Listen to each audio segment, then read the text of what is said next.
Isso, beleza? Já tá? Esse menino tá fera. Glória a Deus. Quantos estão felizes aí com Jesus?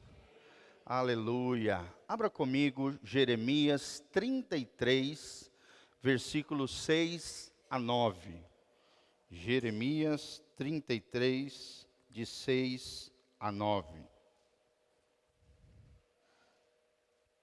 Graças a Deus. Que bom que você veio. Louvado seja o nome do Senhor. Amém? Glória a Deus. Esse é um culto do meio de semana, né? Às vezes você perde às vezes tem que viajar, final de semana, né? Alguma programação, alguma coisa, é claro. Procure sempre vir nos cultos de domingo. Nós temos às 9 horas, às 19 horas. No sábado, às 19 horas, também temos culto de jovens. Venha estar conosco, venha participar. Mas às vezes você perde final de semana o culto. Nós temos esse culto de meio de semana, que é um culto diferente, é um culto de oração, imposição de mãos, é um culto chamado a Noite da Fé. Amém? Quantos têm sido abençoados aí nesse culto? Glória a Deus. Coloca a mãozinha no seu coração e fala: Senhor, eu quero crescer em fé, de glória em glória e de fé em fé. Glória a Deus. E é lindo isso quando você entende, né, que nós precisamos crescer em fé. E a fé vem pelo ouvir, e ouvir a palavra de Deus. E Deus está aqui. Amém? Nós até cantamos aquela música: Deus está aqui, tão certo como há que eu respiro. Tão certo como a manhã que se levanta, tão certo como eu te falo e podes me ouvir. É uma promessa de Deus. A Bíblia diz: onde 2 ou mais estiverem reunidos em meu nome, ali eu estaria no meio deles. Quem crê nessas coisas? Também um recadinho rapidinho: no próximo domingo, às 9 horas da manhã e às 19 horas, nosso querido pastor Irã, que é o meu professor, né, o nosso mestre da palavra, nós fazemos de 15 em 15 dias um curso com ele, lá no CETEL, em Campo Mourão. Quem quiser ir junto, peça para a gente te adicionar num grupo que a gente tem. Nas terças-feiras, a gente sai daqui aproximadamente 15 para as 8. E nós ficamos até meio-dia tendo aula lá em Campo Mourão. Ele vai estar conosco nesse domingo. E se você tiver oportunidade, disponibilidade de tempo, e quiser ir conosco nessas aulas que acontecem de 15 em 15 dias, todas as terças-feiras pela manhã, fale comigo no final do culto, a gente te adiciona nesse grupo. A gente sempre leva uma turminha aqui da igreja, de 5, já levamos até 12 irmãos.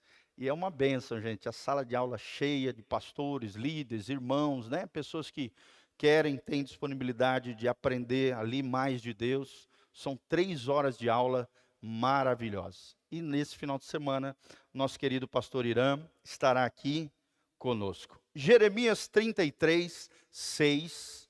Preste atenção no que diz a palavra de Deus. Nós vamos estar colocando os pontinhos da pregação também, tá bom? Jogão. Então fica atento aí, tá? Eis que eu trarei a ela saúde e cura, e os sararei e lhes manifestarei abundância de paz e de verdade. Ela aqui quem é? Ela é Jerusalém, a cidade de Jerusalém, o povo que estava em Jerusalém. Deus está dizendo: eu trarei a Jerusalém saúde e cura. Quem quer saúde e cura aí? Dá um glória a Deus. E os sararei, olha a promessa de Deus, é nos sarar.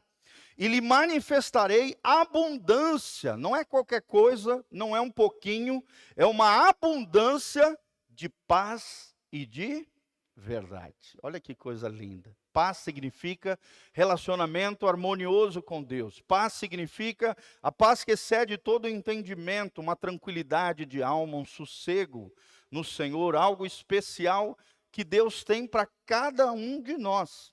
Abundância de paz e de verdade. E removerei o cativeiro de Judá e o cativeiro de Israel, e os edificarei como ao princípio.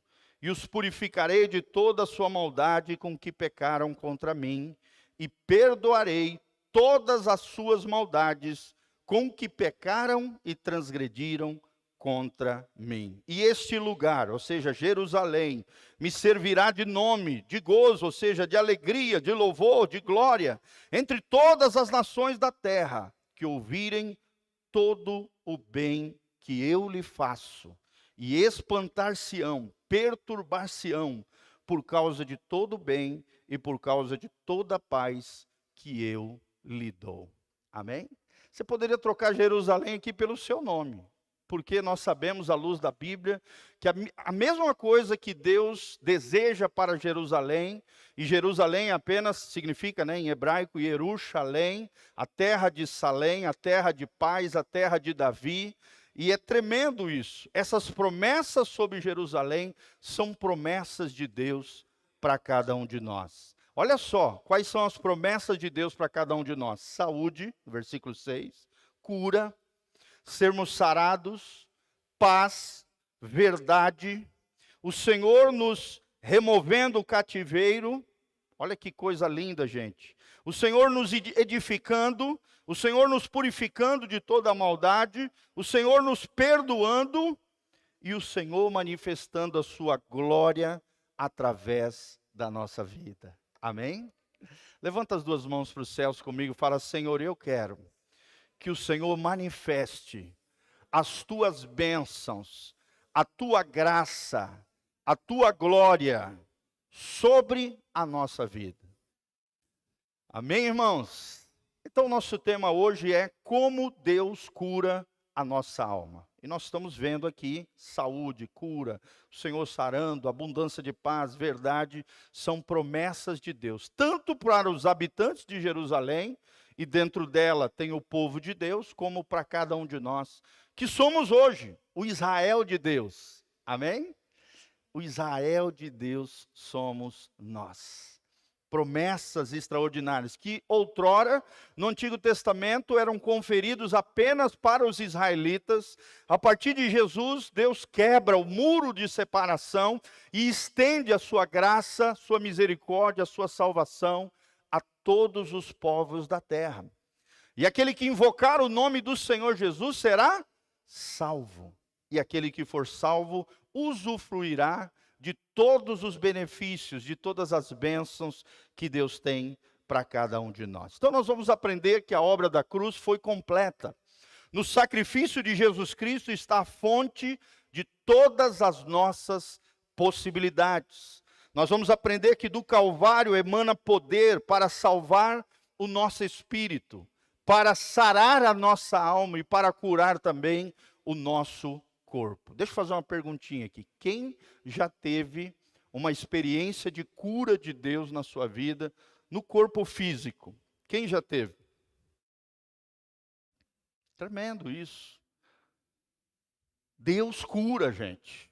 Deus opera milagres. Sim ou não?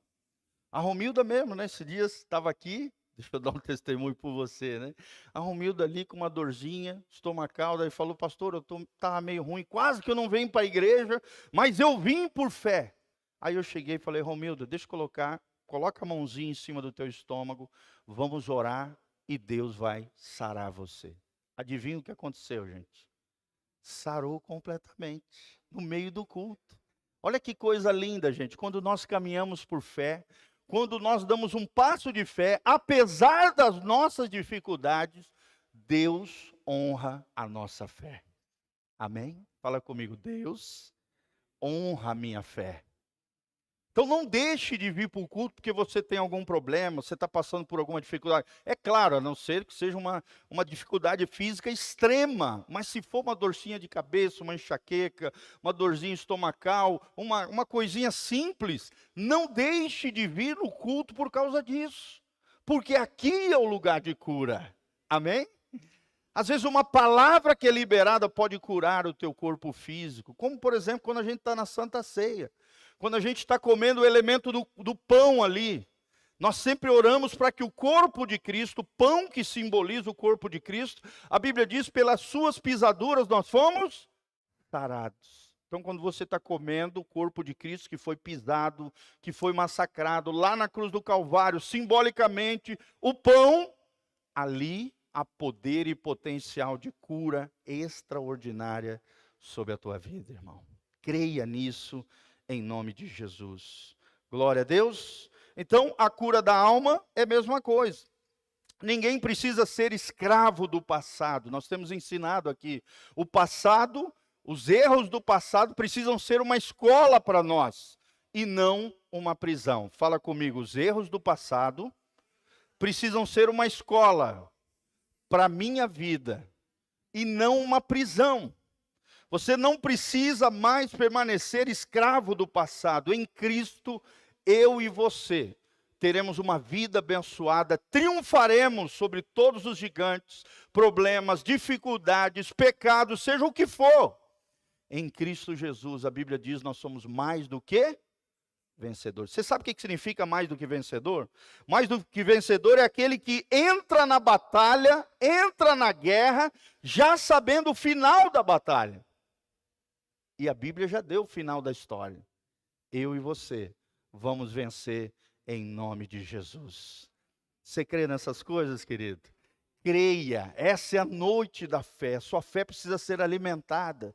A cura da nossa alma segue princípios espirituais, revelados na palavra de Deus.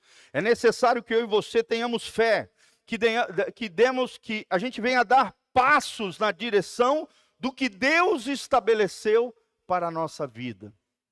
Será que você tem lido o manual de Deus, a Bíblia Sagrada, para saber o que Deus tem para a sua vida? Será que você tem tido comunhão, intimidade com o Espírito Santo, e o Espírito Santo tem revelado ao teu coração o que é que Deus tem para você? Quais são, e é o que nós vamos ver hoje, quais são as atitudes necessárias para a restauração da nossa vida emocional? Quais são? Como é que Deus restaura e cura a minha alma? E o que eu preciso fazer para ser curado e restaurado por Deus? É a grande pergunta que nessa noite, pela graça de Deus, debaixo dessa palavra de Jeremias 33, de 6 a 9, nós estamos baseados na palavra e Deus vai fazer isso nas nossas vidas. Louvado seja o Senhor. Amém?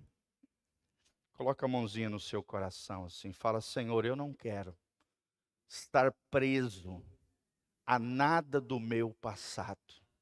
Que todo trauma, que todo complexo, que toda ferida de alma seja curada na minha vida, em nome de Jesus. Eu profetizo cura, restauração da minha alma, em nome de Jesus. Amém e amém. Então, quais são as atitudes necessárias para a restauração da nossa alma? Primeira delas, nós vamos estar projetando os pontinhos aqui para você, colocando os versículos para que você assista na sua casa, leia na sua casa. Primeira coisa, irmãos, nós precisamos detectar quais são as feridas da nossa alma. Vou repetir. Eu e você precisamos detectar quais são as feridas da nossa alma. Onde está o problema? Aonde está a raiz do problema? Tem muita gente que manifesta um monte de coisa na sua vida, mas muitas vezes não descobre aonde está a raiz, aonde está a ferida da alma. Então, o primeiro princípio que eu quero te ensinar é detectar as feridas da alma. E sabe como é que a gente faz isso, gente? E a gente procura fazer isso pelo menos uma vez por mês, é na Santa Ceia. Quando a Bíblia diz, examine-se o homem a si mesmo, então coma do pão e beba do cálice. Então, principalmente na Santa Ceia, nós trazemos à memória como é que está a nossa alma. Sim ou não? Quando você vai num funeral, também você faz um autoexame da sua vida. Sim ou não? Sim, a Bíblia diz que a casa do luto é melhor do que a casa onde há um banquete de alegria. Porque ali está o fim de todos os homens. E aqueles que são sábios meditam sobre a morte e aplicam aquilo ao seu coração. Então, irmãos, como é que a gente vai detectar uma ferida na alma? Fazendo um autoexame, um exame sincero do seu coração. E esse exame do nosso coração deve ser um hábito na nossa vida. Temos que pedir que Deus sonde o nosso coração. Não é nós que fazemos isso. É claro que nós nós meditamos, nós pensamos, mas quem faz essa sondagem, a reflexão é nossa, a meditação é nossa, o hábito é nosso, mas quem faz essa sondagem através do Espírito Santo é o Senhor Deus. Onde é que está isso, irmãos? Abra comigo Salmo 139, 23 e 24. Salmo 139,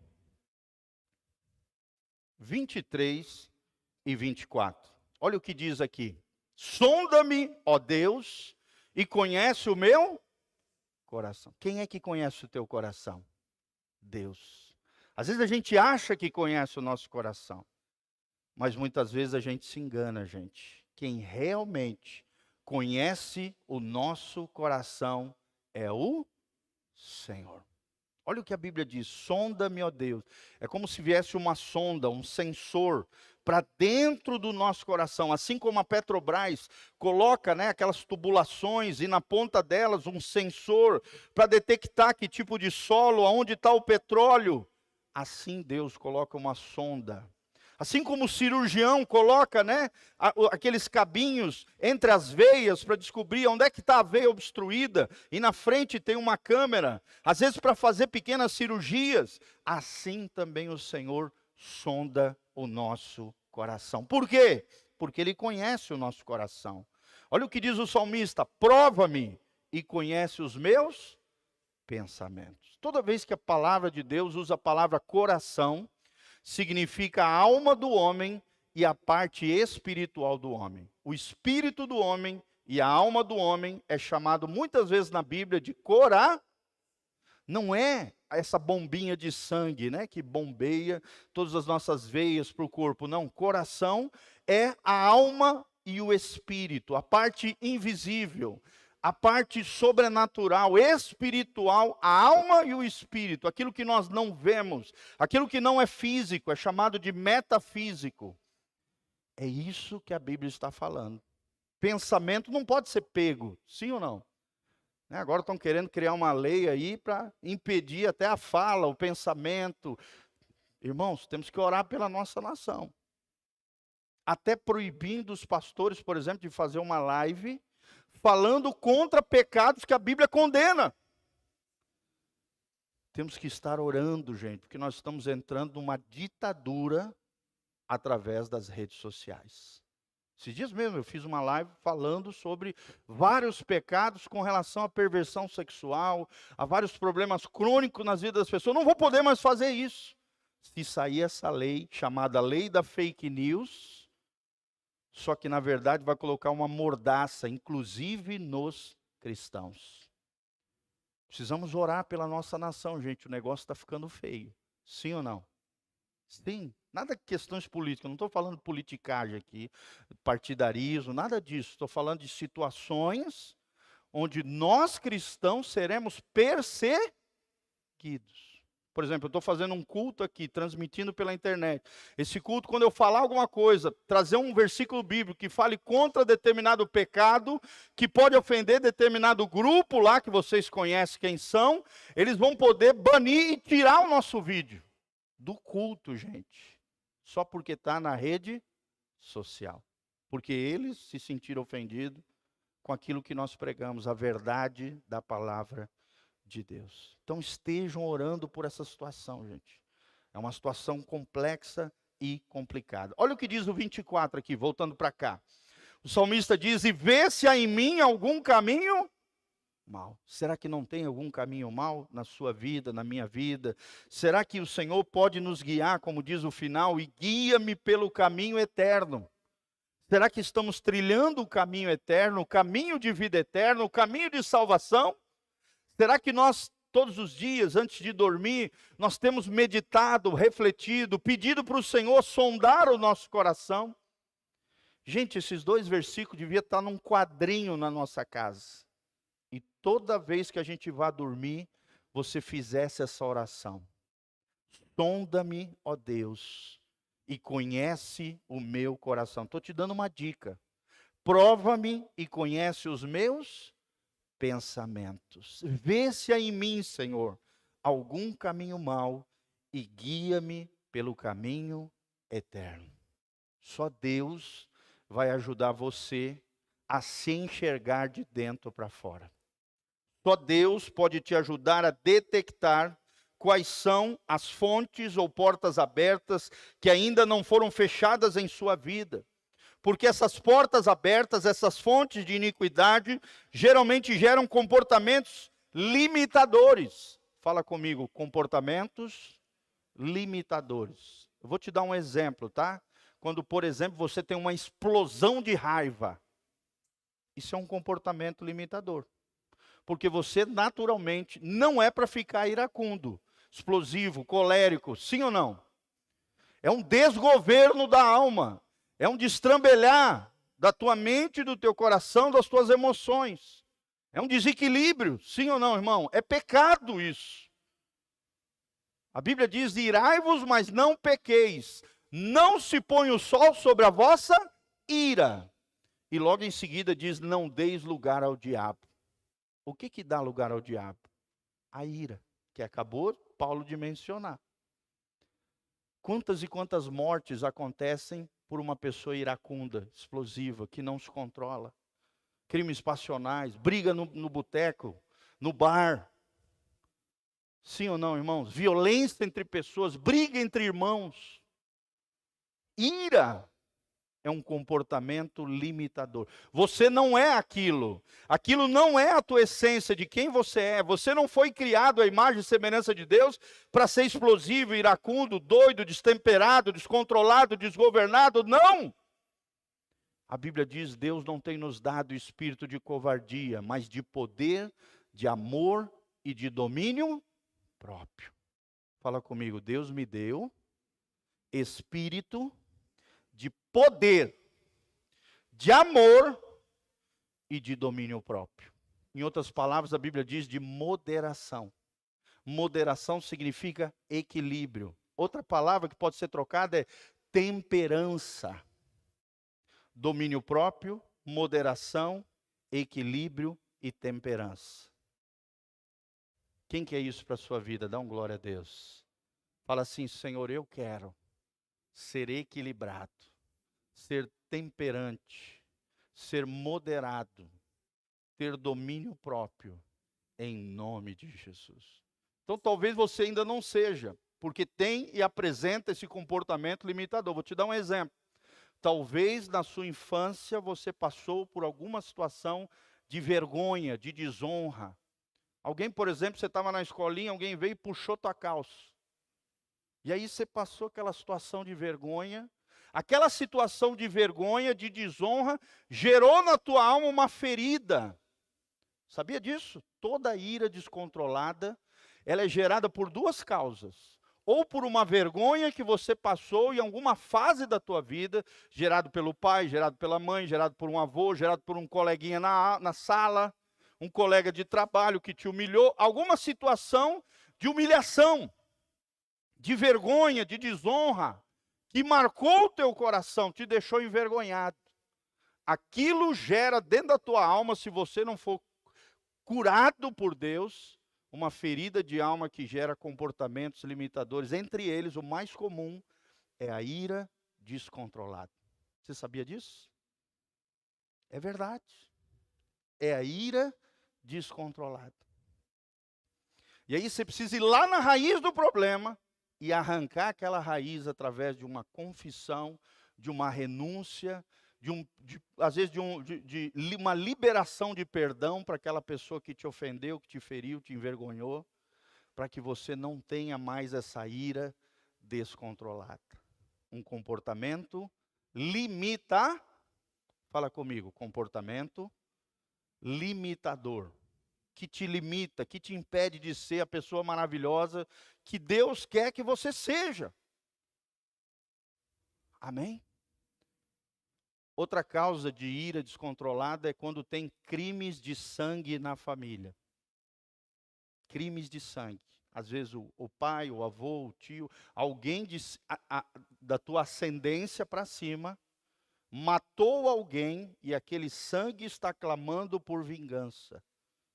Aquilo pode gerar ira descontrolada na sua vida. Um espírito de morte começa a perseguir você e gerar em você um comportamento limitador que não vem de você, que não tem explicação, é esquisito, é estranho, mas tem em você. Porque na sua herança para cima houve crime de sangue. Alguém matou alguém. Ou alguém provocou um aborto em alguém. Uma criança, matou uma criança inocente. O aborto também é um crime de sangue. Quem recebe esse sangue é Moloque. Um demônio que recebe o sangue que foi de um sacrifício de uma criança. Vocês estão entendendo, gente? Olha a gravidade disso. Vamos continuar. Então, façamos a oração de Davi. Sonda-me, ó Deus, e busque sempre uma vida liberta, uma vida curada, uma vida de excelência. É o que Deus tem para mim e para você. Fala comigo, detectar as feridas de alma. Segundo lugar, qual é a segunda atitude que nós precisamos ter para sermos curados na nossa alma?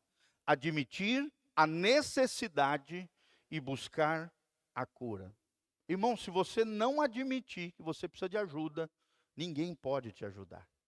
Se você não reconhecer o seu pecado, o seu erro, a sua falha, ou o que fizeram com você, a tua ferida, se você não admitir a necessidade de ajuda e buscar a cura, não tem como Deus te ajudar. E sabe o que gera essa não busca de ajuda? O orgulho, o conformismo. E como tem gente assim, conformada, orgulhosa, que tem medo de expor o seu coração, aquela situação, de trazer para fora, de tratar aquilo que está mal resolvido lá dentro. Se não colocarmos essas brechas na luz de Jesus, aos pés da cruz, impedimos que o poder de Deus seja derramado sobre a nossa vida. Amém? Quem quer experimentar o poder de Deus aqui? Fala assim, Senhor, eu quero andar na luz, aos pés da cruz, em nome de Jesus. Então, segundo princípio, admitir isso. Existem pessoas que não admitem a necessidades, não querem pagar o preço da cura. Enquanto isso não for vencido, Deus não pode fazer nada. Não é que Deus não quer, não é que Deus é incapaz, não é que Deus não tem poder, não. É que Deus baseia o seu agir em princípios. É igual a salvação, Deus não pode salvar quem não reconhece que é pecador. Então, antes da salvação, eu e você precisamos reconhecer que somos que somos pobres de espírito, para que possamos reinar no reino de Deus. Nós temos que reconhecer que somos pecadores, que somos falhos. Aquele que não reconhece que é pecador ainda não experimentou a salvação e a vida eterna de Jesus de Nazaré. Será que você reconhece as suas necessidades? Será que você busca ajuda quando você realmente percebe que precisa? Quando você detecta algo de ruim na sua vida, você busca ajuda pastoral, e vocês têm 2 pastores aqui, querido, ajudando, eu pela manhã, o Rildo pela tarde. Estamos aqui, plantão de segunda a sexta, à sua disposição para te ouvir a tua história, orar por você, te ungir com óleo, expulsar demônios se tiver. Não tenha medo. É melhor um crente, um cristão que está caminhando com Deus, de repente ficar endemoniado, do que você viver a vida toda endemoniado. Sim ou não? É melhor que o demônio se manifeste e você seja liberto, do que você passar a vida toda endemoniado e o demônio enrustido dentro de você. E tem muita gente que precisa de libertação e que está dentro das igrejas, gente. Sim ou não? O que sustenta dentro de você um demônio, gente? É o pecado sem arrependimento. É o pecado cíclico. O pecado cíclico, sim, pode atrair demônios para dentro da pessoa. Não estou dizendo que, eu fiz um pecado, entrou um demônio. Não. O demônio só entra quando a brecha se abre e ela permanece aberta. E você continua errando, pecando de forma cíclica, aí o inimigo vem e entra, porque a porta está aberta e a casa está vazia. Tem muita gente que não se enche do Espírito Santo, da glória de Deus, da presença do Senhor. Então o que acontece? Casa vazia, o diabo vem, e a Bíblia diz que às vezes, né, se a pessoa já foi liberta, abriu a porta de novo, ficou vazio, o diabo vem com outros 7 demônios piores. Você já percebeu que um crente desviado é pior do que um ímpio? Sim ou não, irmãos? Pessoas que estão longe de Deus, em trevas espirituais, elas se tornam muitas vezes piores do que o ímpio. Fazem coisas mais esdrúxulas, mais terríveis, mais horrendas. Porque às vezes não entrou só um demônio. O ímpio tem um demônio só. O crente desviado, e são os mais comuns dentro da igreja. Crente desviado aparece geralmente demônio. Não estou dizendo que todo, tá? A gente nunca pode generalizar. Mas muitos crentes desviados, que hoje estão no mundo fazendo coisas horrendas, foi porque deixaram a casa vazia, o demônio entrou trazendo outros 7 demônios piores sobre a vida dele. Fala comigo, está amarrado em nome de Jesus. Coloca a mãozinha no seu coração e fala, aqui dentro o demônio não vai entrar. Fala comigo, aqui dentro só o Espírito Santo. Só a glória de Deus, só a unção do Altíssimo. Todo mal sai da minha vida, em nome de Jesus. Nós vamos triunfar sobre o pecado, para a glória de Deus, em nome de Jesus. Amém? Terceiro princípio nós vamos aprender, gente, enfrentar as feridas com determinação. Enfrentar as feridas com determinação. O processo de cura interior muitas vezes será doloroso. Às vezes nós vamos ter que encarar as nossas sombras, encarar gigantes que cresceram dentro de nós, encarar as raízes de iniquidade. Situações só serão resolvidas através do enfrentamento. Fala comigo, enfrentamento. E tem muita gente fugindo do problema. O problema é como se fosse uma bola de neve descendo pela montanha. Quanto mais você demorar para tratar, mais a bola de neve vai crescendo e pode destruir você. O problema não se foge, se encara, se enfrenta. Porque senão lá na frente ele vai te pegar de novo e pior e maior. Enfrentamento. É encarando os fantasmas que nos limitam e não fugindo, que nós temos a vitória no nome de Jesus. Para livrar-nos da culpa, para livrar-se da culpa, Pedro teve que encarar Jesus. O olhar de Jesus, depois de ter negado Jesus 3 vezes. Se lembra que Jesus cantou a pedra e falou, Pedro, você ainda hoje, ao cantar do galo, me negará 3 vezes. Pedro falou, não, Senhor, não, jamais. Eu daria minha vida por ti, Jesus. O que aconteceu? Jesus estava no caminho da cruz, preso lá, né? Na verdade, já estava na cruz, passando por toda aquela situação.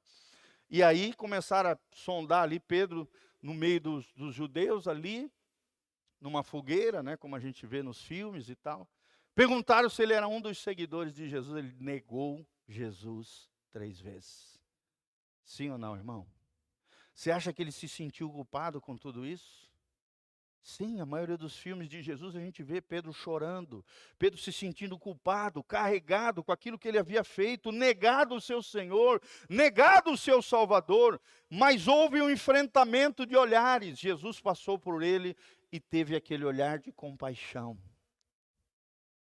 Amém? O olhar de Jesus é um olhar de compaixão.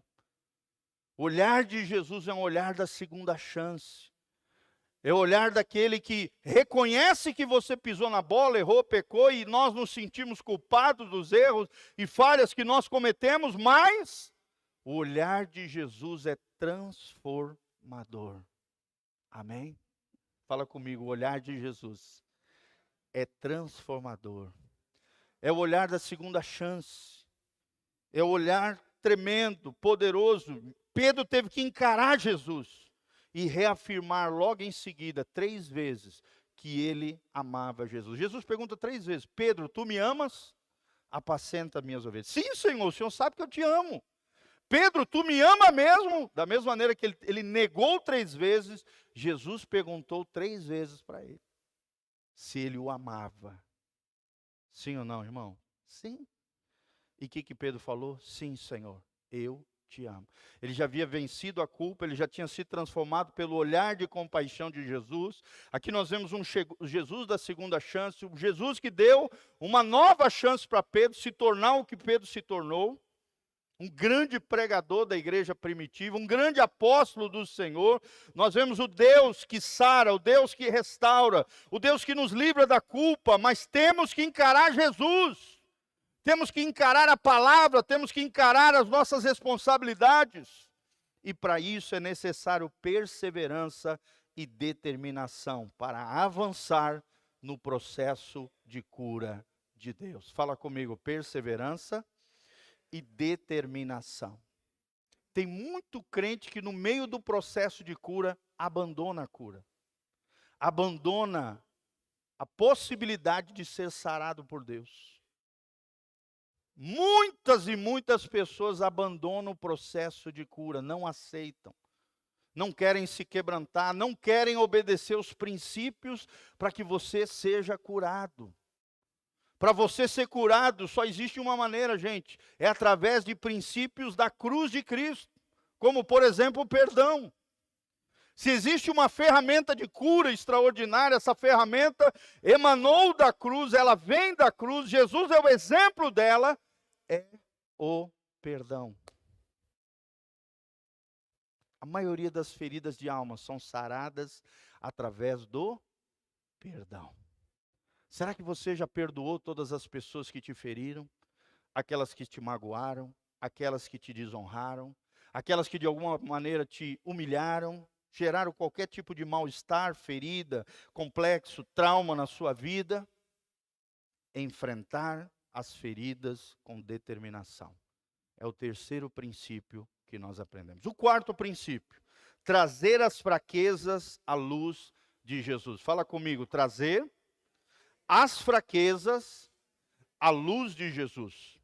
A Bíblia diz isso, 1 João 1,7 e 1,9 diz: se andarmos na luz como Ele na luz está, temos comunhão uns com os outros, e o sangue de Jesus, seu Filho, nos purifica de todo o pecado. Se confessarmos os nossos pecados, João 1,9, 1 João 1,9, Ele é fiel e justo para nos perdoar de toda a iniquidade. Aqui nós vemos 2 princípios, a purificação e o perdão. Fala comigo, eu preciso o perdão, mas também a purificação. São 2 conceitos diferentes, gente. Perdão é uma coisa, purificação é outra. E as 2 são complementares, nós precisamos as 2. Purificação mais perdão. Esses 2 versículos são complementares, eles convergem a partir da cruz de Cristo. Então há poder tremendo quando você confessa pecados. Os especialistas dizem que quando eu confesso um pecado, eu verbalizo o pecado, eu tiro o pecado de dentro de mim e esse pecado sai pela minha boca. Sabia disso? Quando você está confessando o pecado, você está tirando o pecado de dentro da tua alma, de dentro do teu ser, e jogando para fora de você. E eu creio nessas coisas, gente. Você crê também? Sim, se há poder nas nossas palavras, quando nós estamos confessando um pecado, que é um princípio redentivo, de perdão e de purificação, você está jogando para fora a iniquidade que está aqui dentro. Sim. Trazer à luz é o lugar onde Deus poderá nos tratar. Você já percebeu que só quando um ambiente está iluminado, é que você percebe os detalhes, os erros, as falhas, a falha na pintura, a sujeira, sim ou não? Um ambiente todo escuro, você não vê as falhas, os erros, né? A sujeira, você não vê porque está escuro. Mas quando você liga a luz, as falhas aparecem, a sujeira aparece, as coisas que precisam ser modificadas no ambiente aparecem.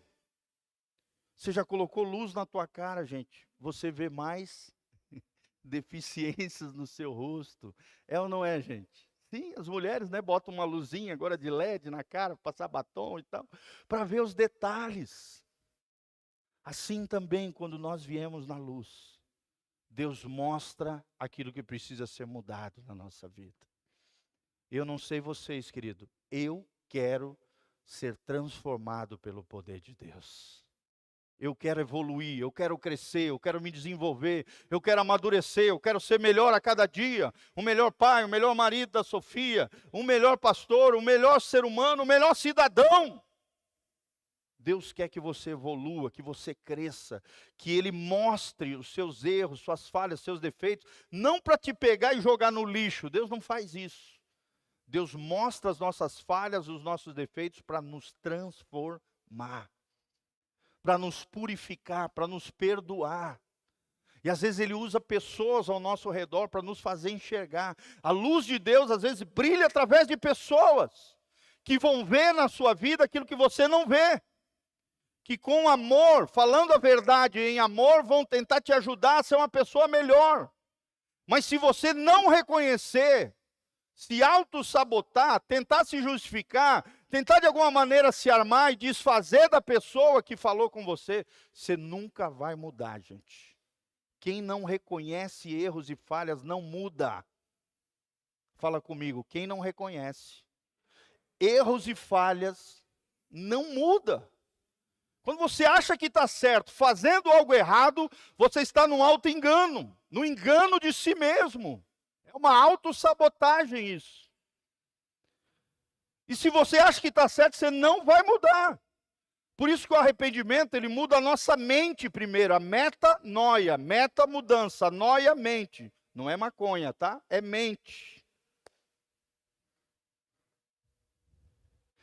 Tem uns maconheiros que falam, ô, glória, Deus deu um bagulho novo agora, metanoia. Não, não é isso. É mudança de mente. Noia é mente. Não é fumar maconha, não. Está amarrado, em nome de Jesus. E, gente, tem muito crente que fuma maconha, você sabe?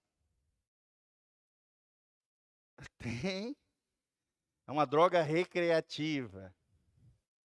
O crente não precisa dessas coisas, ele tem a alegria do Espírito Santo. Ele tem a graça de Deus trabalhando a seu favor. Ele não precisa de droga nenhuma. Ele já é louco por Jesus. Pela palavra de Deus, pela graça de Deus. A alegria dele é supracircunstancial, está acima das circunstâncias. Não precisa ir tudo bem, não. Tudo bem é com Jesus e acabou. Isolamento, esconder, não expor as nossas deficiências não resolve nada.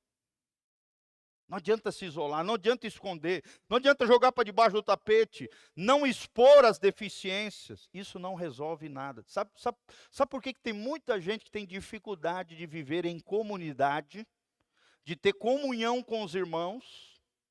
Porque tem medo de se expor as suas deficiências. Então é bem mais fácil se isolar, se enclausurar, ficar na sua caverna, sim ou não? Porque toda vez que a gente está em comunidade, em comunhão, as nossas virtudes vão aparecer, mas os nossos defeitos também. Sim ou não, irmãos? O que a Bíblia diz? Se andarmos na luz, como Ele, Jesus na luz está, temos comunhão. Então é andar na luz e ter como... Porque é ali que vai aparecer as nossas virtudes, mas também os nossos defeitos. E Deus vai usar pessoas para nos ajudar a melhorar em nome de Jesus. Quem é casado aqui sabe. A tua esposa, o teu marido é um instrumento de Deus, cirúrgico de Deus, para te confrontar, para te enfrentar, para de alguma maneira mostrar para você que você não é tão bonzinho, tão maravilhoso como você pensa. Que você tem virtudes, claro, glória a Deus, mas também tem defeitos que precisam ser trabalhados, que precisam ser reconhecidos. Muitas vezes, irmãos, é diante de Deus. Outros, né, ou seja, a confissão muitas vezes é diante de Deus. Outras vezes será necessário confessar para pessoas maduras. Quando você peca só contra Deus, você confessa direto para Deus. Não precisa falar para os outros. Mas quando você peca contra algum irmão ou alguma situação que você não está dando conta sozinho, você precisa confessar para algum irmão maduro.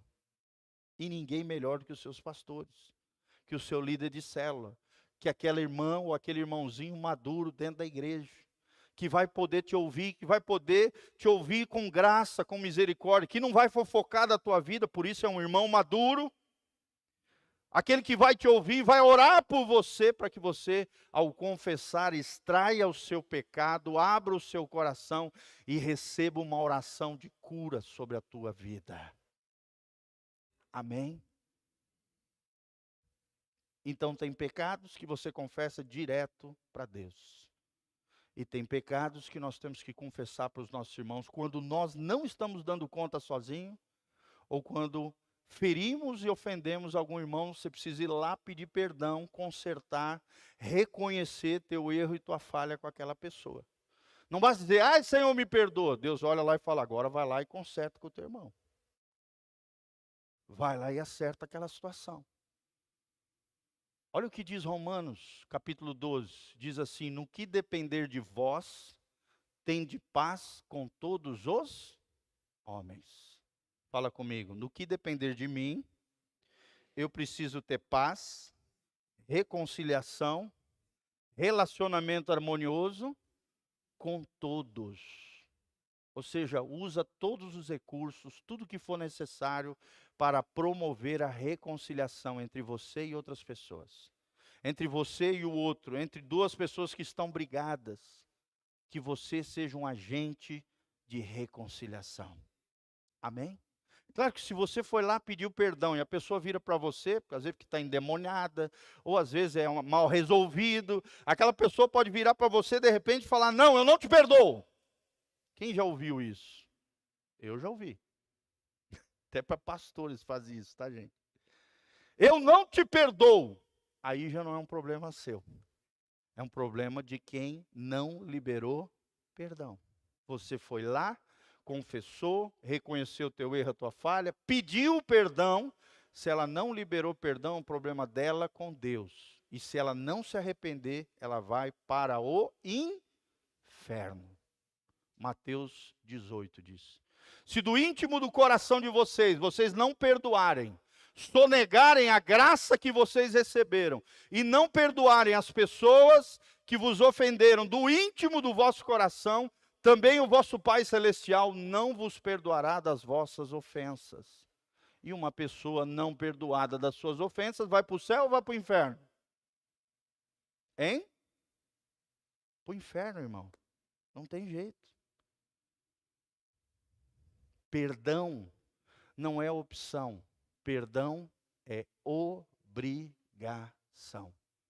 Fala comigo, perdão é obrigação. É mandamento. Ser melhor amigo daquela pessoa é uma opção. Ter comunhão com aquela pessoa novamente é uma opção. Mas perdão é obrigação. É mandamento. Glória a Deus. Nós precisamos de pessoas que nos ouçam, pessoas que orem por nós, pessoas que nos ajudem a romper com erros e com pecados. Por isso nós precisamos do povo de Deus, gente. Eu preciso de vocês. Vocês precisam de mim. Nós precisamos uns dos outros. Amém? Vira para o irmão que está do seu lado e fala, meu irmão, eu preciso de você. Edmilson, eu preciso de você, eu preciso de vocês precisam de mim, nós precisamos uns dos outros, porque nem sempre a gente está bem, gente. É verdade ou não? Tem dia que a gente está mal. A Bíblia diz que existe o dia mau, e é nesse dia mau que nós não podemos estar isolados, feridos. Um carneirinho ferido fica vulnerável ao ataque dos lobos, e o lobo é o símbolo do diabo. Dos leões, o diabo anda ao nosso redor como um leão. Dos ursos, seja do que for.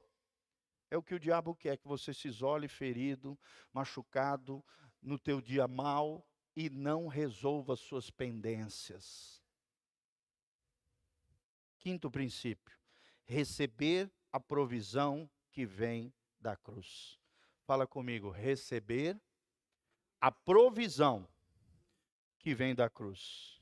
Aquele que deseja uma alma sarada precisa exercer a sua fé. Precisa acreditar que a obra da cruz foi completa. Ela é uma bênção, ela é abençoada.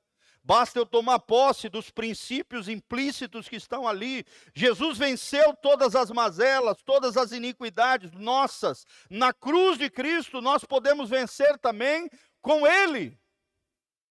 Por isso receba a provisão que vem da cruz. Você precisa de perdão, o perdão vem da cruz. Você precisa de libertação, a libertação vem da cruz. Você precisa de restauração, a restauração emana da cruz. Você precisa de vida eterna, a vida eterna emana da cruz. Você precisa ser uma pessoa diferente. O velho homem foi pregado na cruz e um novo homem, uma nova mulher pode surgir na sua vida, querido, a partir da cruz de Cristo. Acredite e haja sobre a palavra de Deus, obedeça a Bíblia, obedeça a palavra, não admita que sentimentos vençam no teu interior, como por exemplo a mágoa. Mágoa significa má água. É como se você estivesse tomando um líquido tóxico. Você quer que o outro se ferre, morra, se lasque, mas quem está tomando aquela água tóxica é você. A mágoa. Em hebraico é Mara. E é interessante que nesse episódio de Mara, Deus deu uma orientação para Moisés. Chegaram no lugar, as águas estavam amargas. E aí Deus disse para Moisés, pega um pedaço de lenho. O que é lenho? Madeira. Madeira lembra do quê? Da cruz. E lança aquele arbusto, aquele lenho, aquela madeira na água. E as águas que estão amargas ficarão doces. Quando eu passo pela cruz, quando eu morro para mim mesmo, quando eu morro para o eu, quando eu morro para a minha carne, quando eu morro para os meus sentimentos, quando eu morro para aquilo que eu fui lá atrás, a doçura de Deus é derramada sobre a minha vida. Deus transforma Mara em Elim. Elim é o segundo lugar que o povo de Israel foi. Elim, sabe o que significa? Poderosos. Você deixa de ser Mara, amargurento, cheio de mágoa, cheio de rancor, cheio de toxicidade, e se transforma em Elim. Elim significa poderoso. A ideia aqui na Bíblia é um carvalho, uma árvore frondosa, uma árvore poderosa. É o que Deus faz de você. E ali havia sombra de 12 palmeiras e 12 fontes. Você vai ser uma fonte de bênção, uma fonte de milagre, uma fonte de cura, uma bênção na vida das pessoas, em nome de Jesus. Quem toma posse disso em nome de Jesus? Você já percebeu, irmão, presta atenção no que eu vou te falar agora. Você já percebeu que na área onde você foi ferido, se você vencer essas mazelas, esses traumas complexos, feridas, através da cruz, através desses princípios que nós estamos ensinando, através do agir de Deus, do mover de Deus, aonde você foi ferido e foi restaurado, Deus vai te usar na vida de outras pessoas. Sim ou não? Por exemplo, eu fui abusado dos 9 aos 12 anos de idade, por uma empregada doméstica dentro da minha casa. Minha mãe foi descobrir isso com 12 anos de idade. Era uma criança, não me lembro bem dos detalhes. Algumas cenas ainda vêm na minha mente, mas já é superado, já foi vencido, foi orado. Deus me curou. Amém? Hoje eu já ajudei, ao longo da minha vida pastoral, várias e várias pessoas que passaram por situações semelhantes. Por quê? Porque o mesmo Deus que me curou lá com 12 anos de idade, é o Deus que hoje, com autoridade e unção, me ajuda a curar outras pessoas que passaram pela mesma dificuldade. Glória a Deus. Várias, irmãos, várias pessoas, mais de 50 pessoas que passaram por situações assim, quando entraram no meu gabinete, a graça que Deus me deu de ter superado essas mazelas, e graças a Deus hoje na minha vida conjugal, na minha intimidade como casal, nada disso afeta a minha vida, porque já foi superado, vencido, tratado, curado aos pés da cruz, aos pés de Jesus, pela palavra de Deus, através de ministrações. Hoje eu sou um agente de cura na vida de pessoas. Amém? Fala comigo, com a ferida que eu fui ferido, sarado pelo meu Deus, eu serei um agente de cura na vida de outras pessoas.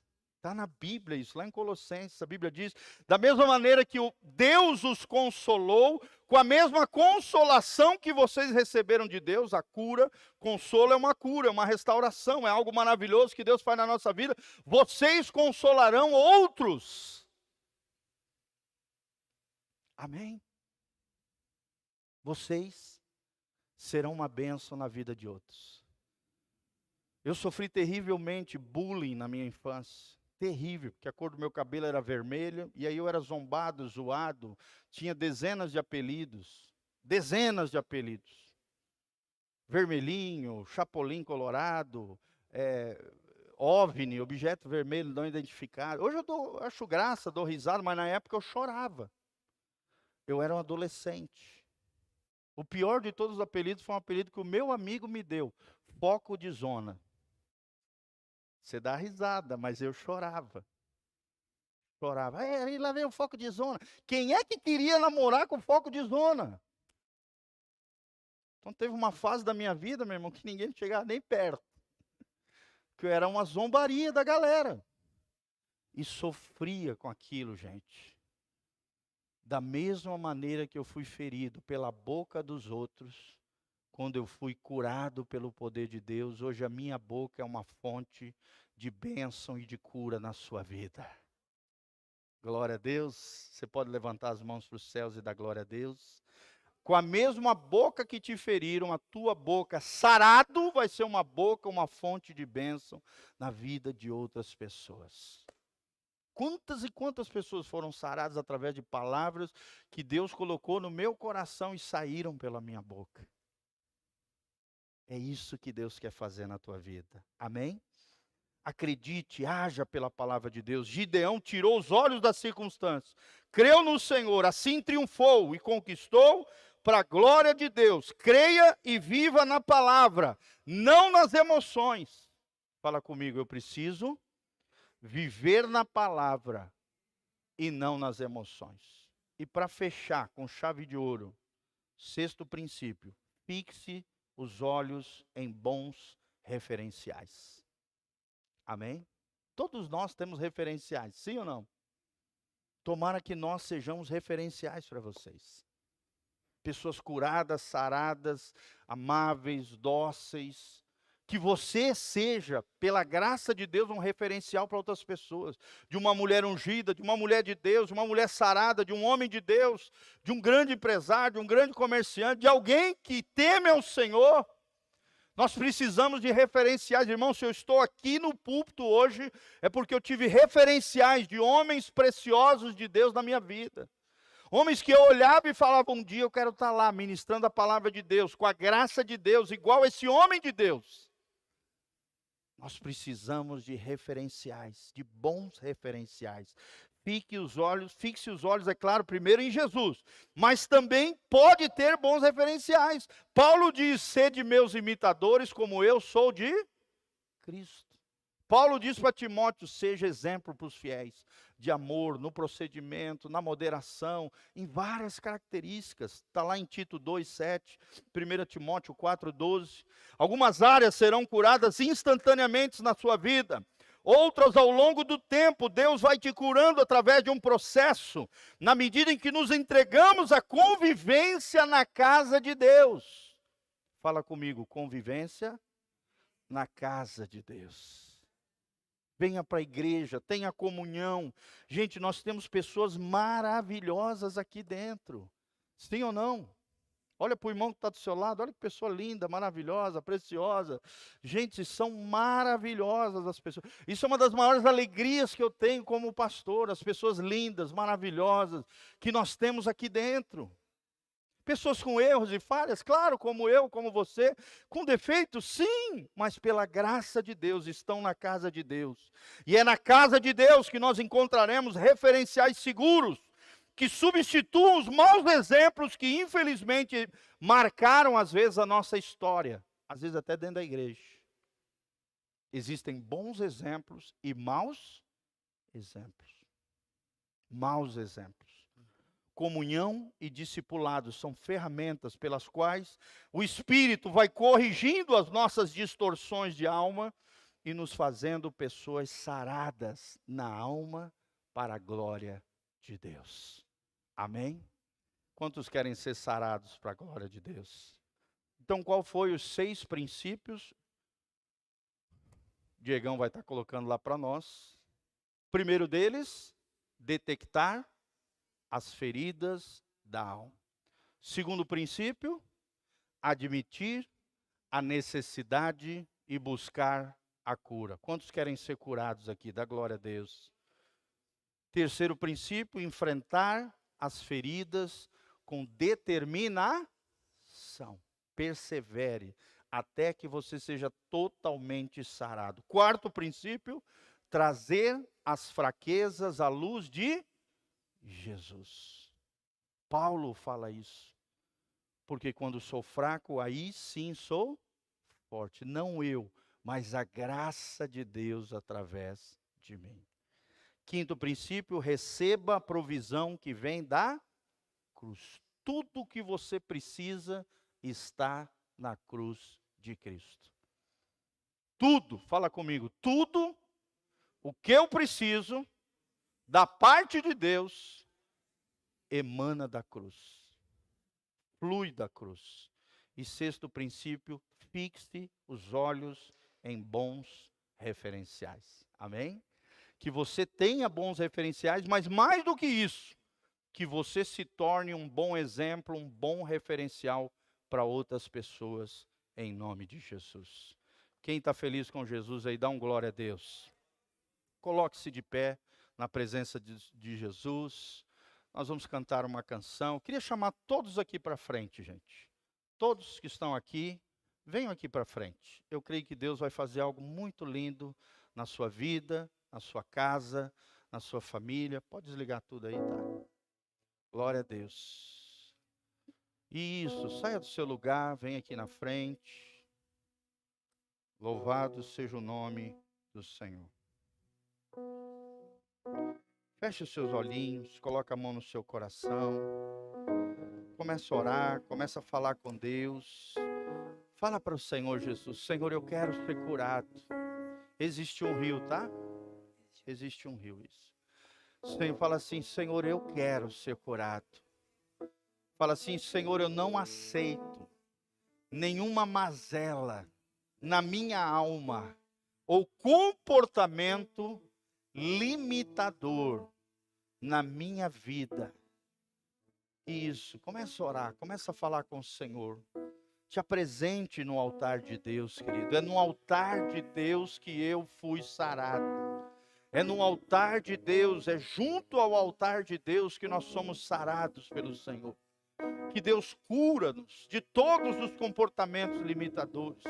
Que Deus nos liberta de todas as mazelas da nossa alma. De tudo aquilo que tu não gosta de você. De tudo aquilo que aflige os teus relacionamentos. De tudo aquilo que afeta a tua vida. Deus pode te curar nessa noite. Eu creio em cura. Eu fui curado. Eu sou uma prova viva de que Deus cura um jovenzinho, um adolescente. E faz dele um homem de Deus. Cheio do Espírito Santo. Então apresenta o teu coração para Deus. Fala para o Senhor, Senhor, meu coração está esfacelado. Senhor, o meu coração está machucado. Senhor, existem profundas feridas na minha alma e eu reconheço a minha necessidade. Por isso eu me coloco aos pés de Jesus. Eu quero me expor à luz, eu quero ter comunhão com os meus irmãos e que o Espírito Santo me sare, me restaure, me liberte, me cure, Senhor Jesus. Senhor, no nome de Jesus, nós estamos aqui pela Tua graça. É a Tua graça que nos fortalece. É a Tua graça, é a Tua bênção que nos faz ir adiante. É a Tua graça bendita que nos sara. Senhor, passa o bálsamo de Gileade nesse lugar. no meio do teu povo, na tua casa, na tua igreja, em nome de Jesus. Aleluia. Sofia, vem aqui na frente. Unge as pessoas com óleo, tá? Enquanto eu estou orando. Glória a Deus. Aleluia. Nós vamos te ungir com óleo.